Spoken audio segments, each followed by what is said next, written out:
Hello everyone, and welcome back to COSS, our course on commercial open source software startups and how to spin one off from university.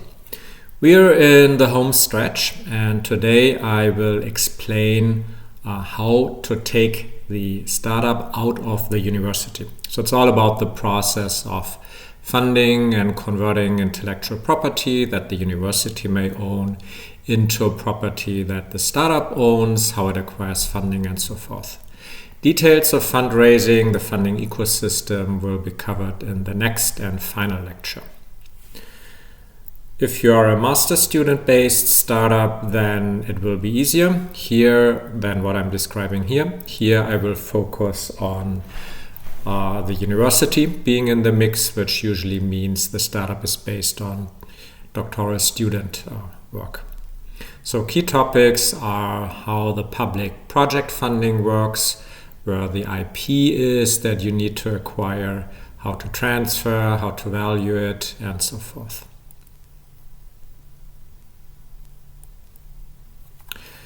So you can acquire significant public funding to get started with a project at university, and even while you are already an incorporated startup. Public funding has a key benefit over venture capital, and that is that public funding is always a gift. So the state or whoever gives you that public funding will not ask for equity in return. It's a bit weird to the economic thinker.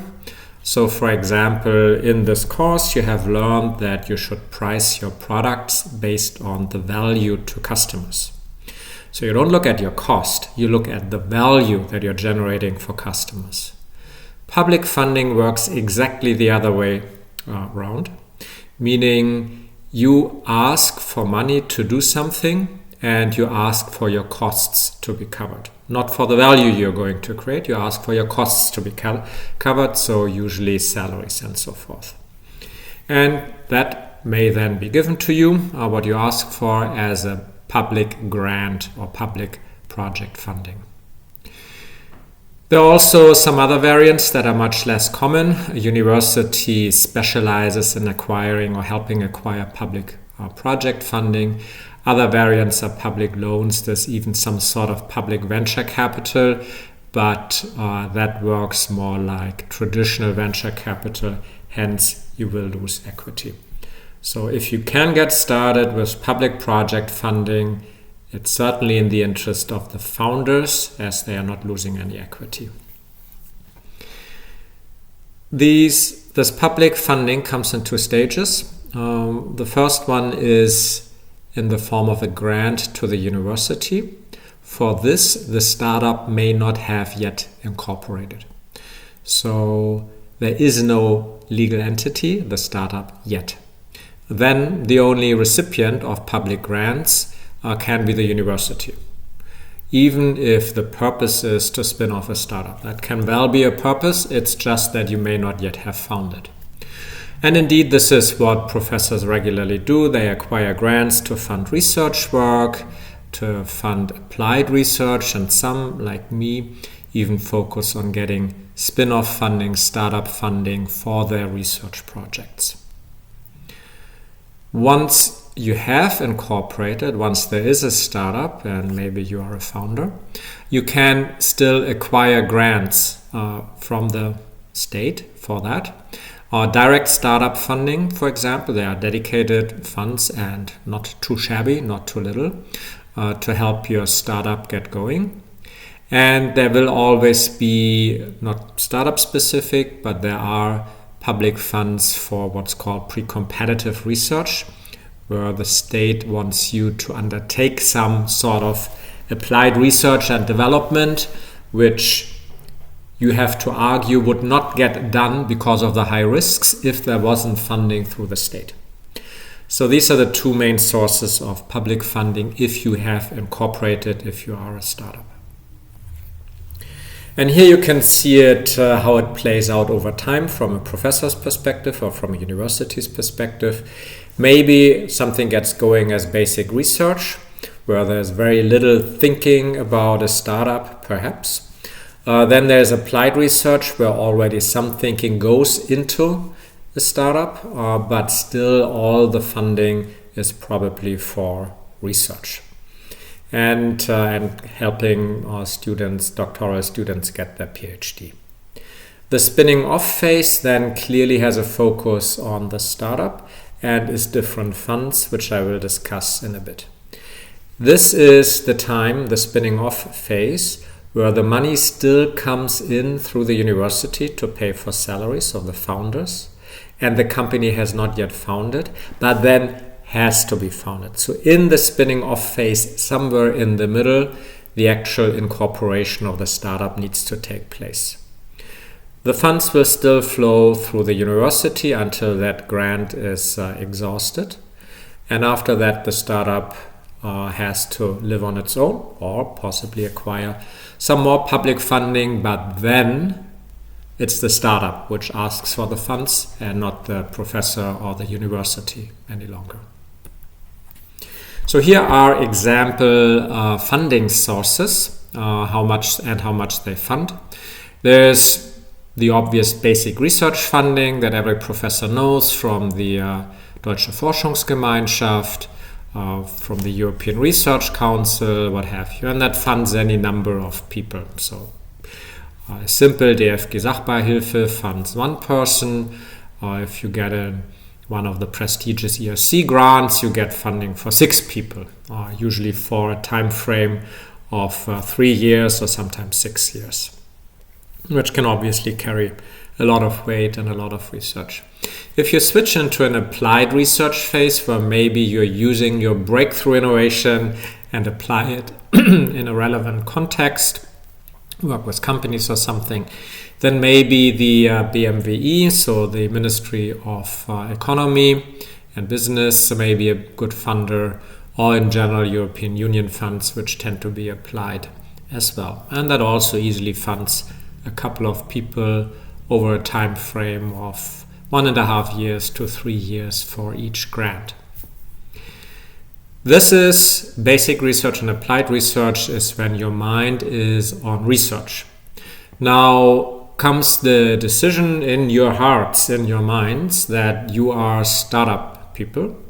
Then comes the spinning off phase, or that's what I call the spinning off phase, where the funds you acquire through the university, or where the professor acquires these funds for you through the university, where these funds are focused on creating a startup. So it's not about research. It cannot be about research. If you argue it's about research, you will fail, because you have to argue and convincingly show how, for example, a program like Exist Forschungstransfer, if you get a grant from that program, will create a successful startup. There are different grants. The small one that master students often go for is the Exist Gründerstipendium, which is for 2-3 people with a stipend each month. Here I'm listing the Exist Forschungstransfer, which can be up to €1 million and funds 4 people, for example, for 18 months or 2 years. The funds have to go through the university, and during that time frame, only then can you incorporate.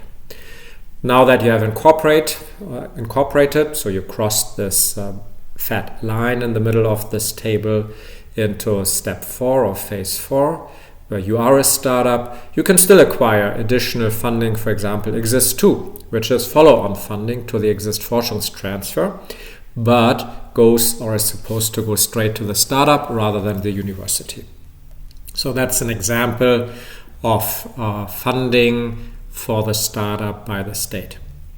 Later on, as you may have risky, innovative work to do that's not your bread and butter, but maybe opens up your startup opens up a new market for your startup, then you can go, for example, for KMU Innovativ. So another 1-2 years, couple of people, or 1-2 people usually, to work on something that is too risky to be financed from your regular cash flows. That's usually the idea behind public grants at a later stage, meaning if the public grants go to the startup or the company, you will only get this if it's considered pre-competitive, so you're not being helped to win against an immediate competitor. And also, it is work that simply would not get done because the risk is too much for your startup or for your company to bear. So you will always have to argue how this is important work, how it opens up new markets, but you can't do it because it's too risky if you don't get the public funding.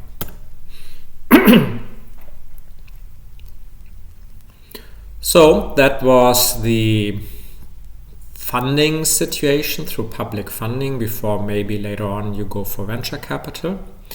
In order to get there, you actually need to untie your work from the university. This is where a lot of startups fail. Engaged, happy, enthusiastic Ph.D. students find their way to our technology transfer group inside the university only to learn that they completely screwed up their rights situation. Why is that so complicated? Well, it is because certainly in software, a lot of people might be working on what will become the product, and anyone who contributes possibly becomes a stakeholder or rights owner of some parts of that software.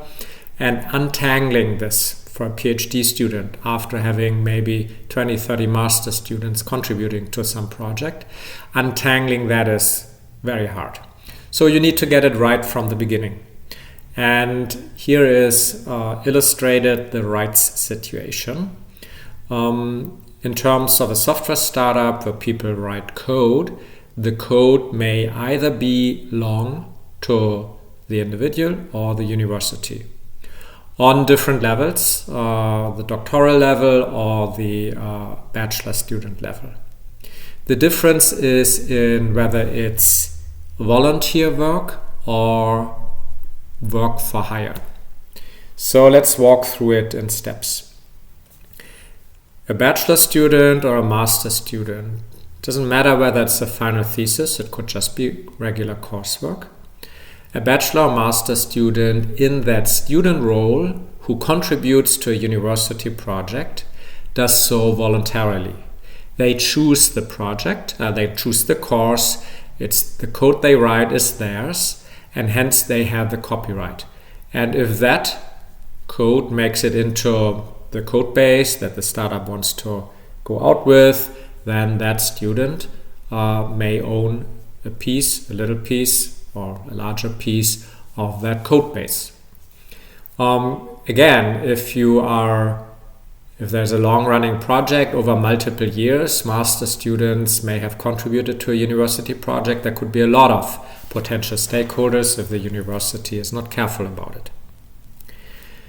If, however, the university employs the students, for example, then it becomes work for hire. You're being paid for your work, and that usually implies by way of the work contract that whatever code you write, whatever intellectual property you create, it becomes university property. And then the university is collecting all the different contributions, is the rights holder of it, and that is nice for the later startup because there's just one party to deal with.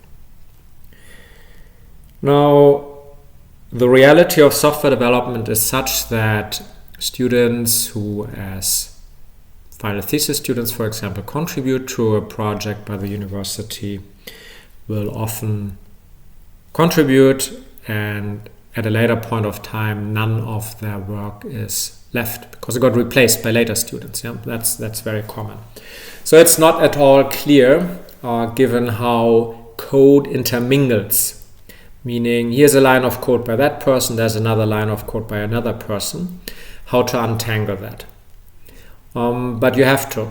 So that's why, in general, a smart university or professor who's looking to create a startup will usually ask that there's some sort of rights transfer from the student to the university. It's not to exclude the student. If the student wants to do the startup, they are probably more than join in the startup. They are probably more than welcome. but they should not be allowed to block the startup.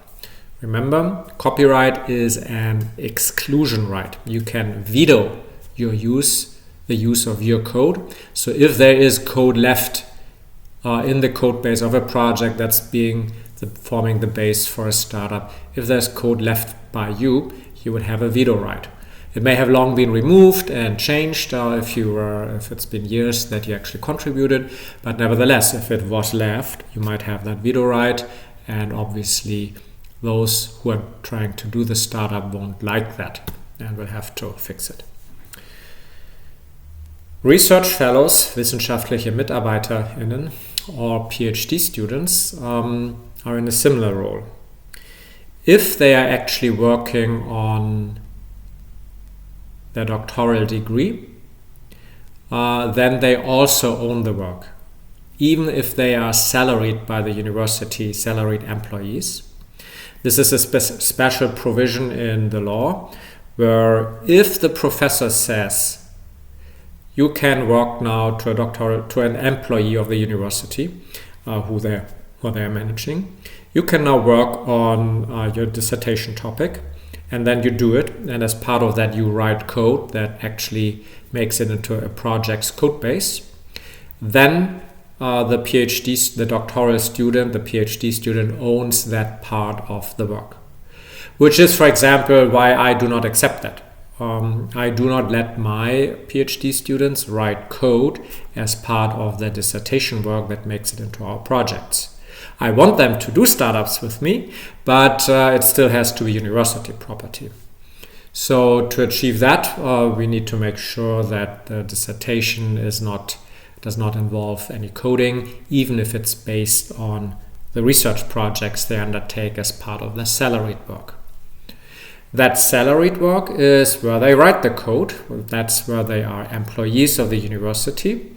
And by way of their work contract, the university acquires the intellectual property rights to the code, say that the Mitarbeiter then they are not doctoral students, but in the role of Mitarbeiter, role of research fellow, right. In Germany, there's a very weird thing called Urheberrecht, which even after many attempts to understand it, I still don't understand. It appears to be some sort of moral right for you to say you did this, even if someone else has the usage rights. So in Germany, there's a very clear distinction between the original author and owning the exploitation rights, the usage rights to something. I don't think this exists in, say, US law.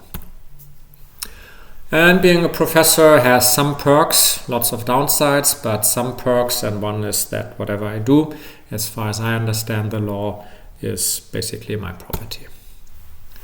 Not that a professor has much time to program, sadly.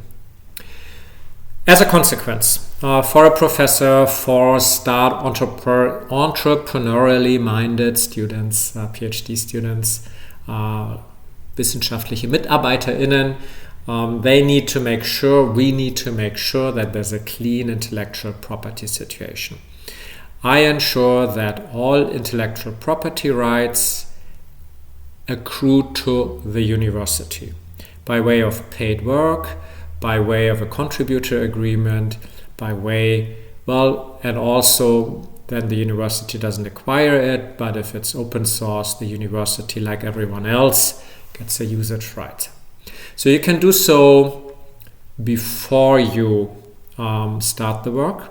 You can do so after the work, and that is either a rights transfer or a usage rights grant. It's also possible to simply waive your rights because you don't care, and hence you waive your IP rights or just gift them to the university.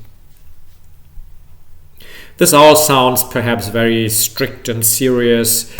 Most master final thesis students do good work and that's it, and then they move on. The university just needs to make sure that it doesn't get in the way of a startup. Because, as explained in the previous lecture, the university is tasked by the state to act out its commercial interests, to exploit its research results, to exploit whatever the commercial value may be that its employees are creating. So with a clean intellectual property rights situation, we can now look to actually spinning off the startup. As explained, there are various forms of funding, even after basic and applied research. And the initial step of spinning off, for example, acquiring something like Exist-Forschungstransfer funding, still has to take place at the university. This is really the most common one. It's nice to have, it's prestigious, and certainly the money is good, but it's also not so high profile. So if you heard about Ph.D. and die Agentur für Sprunginnovation and all the brouhaha. No, for many years, very basic, straightforward funding sources for startups have already been in place that are wholly sufficient to get a software startup off the grounds. What do you ask for in such a grant request? You ask typically for salary for people. So for 4 people at max in the Exist-Forschungstransfer, which really is the nicest option here. But you also can ask for hardware, software, services to be paid, like whatever, Amazon or Google Cloud, any of the hyperscalers. If you need to rent computational power there, then you need to put it into the budget. And in software, we usually do not have substantial capital outlays, but in some startups you may have, maybe if you're in mechanical engineering and you need to buy or lease an expensive machine, that will make it into the budget. The process here of acquiring these funds is straightforward. You have to write the ubiquitous, even if boring, ubiquitous business plan. You get invited to pitch, and then a jury will decide on whether you get the funding or not. It cracks me up to no end that they call it a jury. Think of it, I wish you could think of it as venture capitalists. Sadly, they have no skin in the game. It's just people who like to sit on this jury. It's not their money, it's the state's money. So they can be generous, arguably, and be relaxed about it. Because if your startup goes wrong, it's not them losing money. If you actually win, how to win the grant? Well, you have to convince. This is really Startup 101. You have to convince as a team. Exist-Forschungstransfer needs 3 people, really, at a minimum, and 4 is better, but you can only get up to 4 people funded. You convince as a team because it's so early still, usually, for your business, and hence the people, the mix of people, the complementarity of your skills is what's perhaps most important. But then, of course, the business idea and maybe existing IP is also important to convince the jury that you're worth the money. So then you get these funds. Since we are in the spinning off phase, the funding has to be run through the university. So the Exist-Forschungstransfer money goes to the university, which will then employ you. And it will also still be the owner of the intellectual property because, again, it's the university who gets the money and who funds you, so you still work for the university. And you can and you have to actually create the startup, incorporate during this time frame on the side, with or without the university. But that startup will not own the IP yet. You're still writing code as an employee of the university. So there's a difference, obviously, between being, say, a Gesellschaft of a GmbH, meaning a founder and owning founding stake in a corporation, and being an operative, being employed by that startup. So now we need to initiate that transfer. The university still gets the money and owns the IP. How do we get it into the startup so that you can untie yourself from the university? Quit your job or the grant runs out and then you start full-time at the startup. How does that work? Well, the university on the one hand is the administrative backbone of the grants, but you actually will notice some of that, but it's linear and straightforward and not so important. What's more interesting is how to transfer all the work you're doing, that is university IP, into the startup. So the university, if the professor and you did it right, did it well, the university owns all relevant intellectual property. And hence, it can transfer this IP to the startup. It wants to transfer the IP to the startup. The university itself will not be a startup. It wants to put the IP into good hands. What it can do is to give you exclusive rights. Sometimes they are picky, and they will only give you non-exclusive rights. But in general, they will try to give you exclusive rights with some clawback clauses, perhaps in case you go bankrupt, everything goes bust, then maybe they get the rights to the original IP back.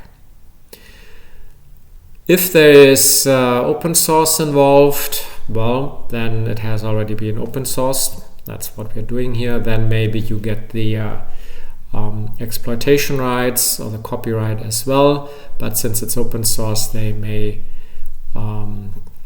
give you non-exclusive rights sans the open source part. It's not a problem, simply because you can take the open source code and you have your own rights by way of the university, so you can just develop it in a proprietary closed fashion. And then they may also transfer to you all other intellectual property right or usage rights or licenses, etc., depending on what it is. So if a patent is involved, you're probably going to get a patent license, probably an exclusive one for the time being, or maybe a non-exclusive one. It depends. What the university will ask you for in return is compensation. They are giving you something. They cannot gift it. They must ask for money. They're required to do that. So they will try to evaluate the value of the intellectual property before they transfer the defined rights to you. It could be, if the startup was already rich from the beginning, could be a lump sum payment from the startup to the university. That's pretty unlikely because the startup will not have the money, and if it had the money, it would want to spend it on something else and not on acquiring IP like that. Rather, using it to prolong your runtime for salary, your runway for the salaries, etc., would be a better choice of spending your funds. So the university will still ask for payment, but more likely it's going to be staged payments. Maybe if certain milestones are hit, like you achieved certain revenue goals, then the payments become due.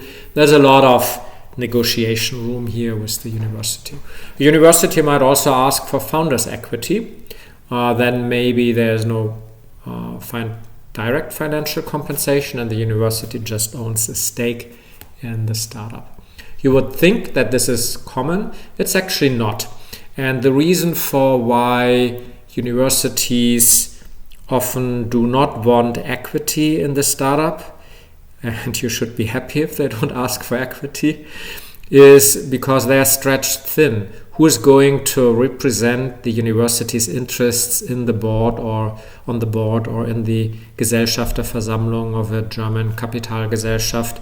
All of that takes time for university employees who really would rather do their hobbies on the weekend than join a board meeting of some startup with uncertain future. So equity is actually often not on the university's mind. What is clearly on their mind is that you should be successful and that you should further the reputation of the university as an innovation hub or a forge for successful startups. So let's assume then that there is a price tag to be put on the IP that you developed or that has been developed by the university and is to make it into the startup.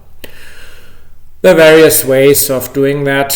A couple or example ways here is you simply ask an expert, an outside assessor, who try to put some value, say, on the code you've been writing. That costs money. Often that's not how it's done. Alternatives are counting how much labor, work, time went into it, and then pricing it by labor costs. So if it was like 3 person years, then maybe the cost of employing someone for 3 person years is what the value of the software is. Or they count lines of code and then use a defined price for a line of code. In general, I found that universities are not necessarily eager to get the price high. You might find that's confusing. After all, the university should try to make a lot of money. But really, at least German universities are often, in my understanding, of a mindset that the reputational gain is more important than any financial gain from startups. Weirdly, if you ask me, but as long as public German universities are funded by exclusively the taxpayer and there is no tuition and all of that, I think that will not change. So I've seen universities offer lower prices for the IP than what the startups were asking for. All right. So any such price tag, well, that's money. It needs to be paid to the university at some point of time. You can structure it in such a way that it will only be paid at some point of time in the future, so not necessarily right away. You may tie it to achieving milestones, fulfilling certain metrics, like you crossed 100,000 in annual revenues, and only then will you have to pay some part of the price to the university, etc., until you fulfilled the full payment due to the university. There's a lot of potential creativity here, though in general I recommend not to make it too complicated. If the university asks for founders' equity, they can do so. They are in a powerful situation. You probably can't do much about it then. Question will be how much. And so this is just a rule of thumb. It's certainly in the one digits, in the low one digits. 5% would not be uncommon, I think. But again, the time and attention it requires for the university to participate then and actually pay attention to its investments like this often makes it shy away. Again, this is the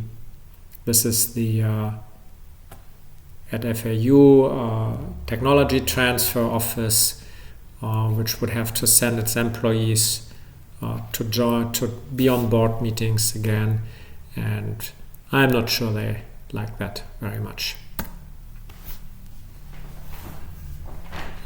So let's assume then that you have come to an agreement and a conclusion with your university. There's a defined IP transfer agreement in place with a defined payment schedule, what have you, and then of course it's time to spin off. So you're still in that spinning off stage where you're funded by the university by way of a public grant for creating a startup. You now incorporate. The startup becomes the contract partner with the university to receive the IP rights, and that needs to be timed in such a way that the entrepreneurs, the founders who are still employed by the university, have a specific point of time where they leave the university and end the creation of IP for the university, which then completely is transferred to the startup, where the next day the founders start their work, paid for as salaried employees of that startup. They're also founders and shareholders of that startup, but they're usually also then operational employees of that startup, where they build out the product. And after that, usually if it's not a lifestyle company, but the thinking is to do some sort of Silicon Valley style startup, you probably will need more funding. And to acquire that funding, you need to take the appropriate steps. That can still be public grants, like exists too. Can be business angel funding, can be venture capital, whatever suits the startup. And it's solely at the startup's discretion, because the university now is finally out of the picture. So I mentioned that you can still get such public startup funding like exists too, and again you can get this other type of project funding for risky undertakings that you wouldn't do if you wouldn't get this public funding. These are all opportunities in Germany for startups. There's a lot of funding for startups in Germany across the Republic, so it's not tied to specific locations, which is very much unlike the US, where there are a couple of hot centers, Silicon Valley, Boston, Austin, for venture capital and startups, but the rest of the country is really not doing well. In Germany, it's wherever you are. Nevertheless, if you go for private funding, meaning venture capital, naturally it will be easier if you're in one of the larger centers like Berlin in Germany.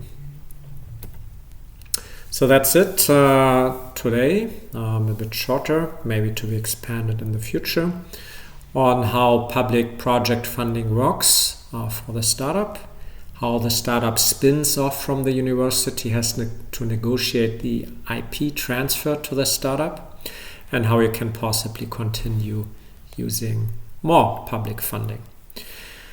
Whether this whole public funding is good from a systemic perspective, I don't know. Maybe there are too many startups that shouldn't come into being, but it certainly is good from the perspective of the founders who do not lose equity. You can raise into the millions of public funds, not lose equity. It's just a fabulous ecosystem in that respect to grow a startup. And that lets me conclude here. Next time, the final lecture will be on commercial fundraising, meaning business angels and venture capital. See you then. Thanks for your time and attention.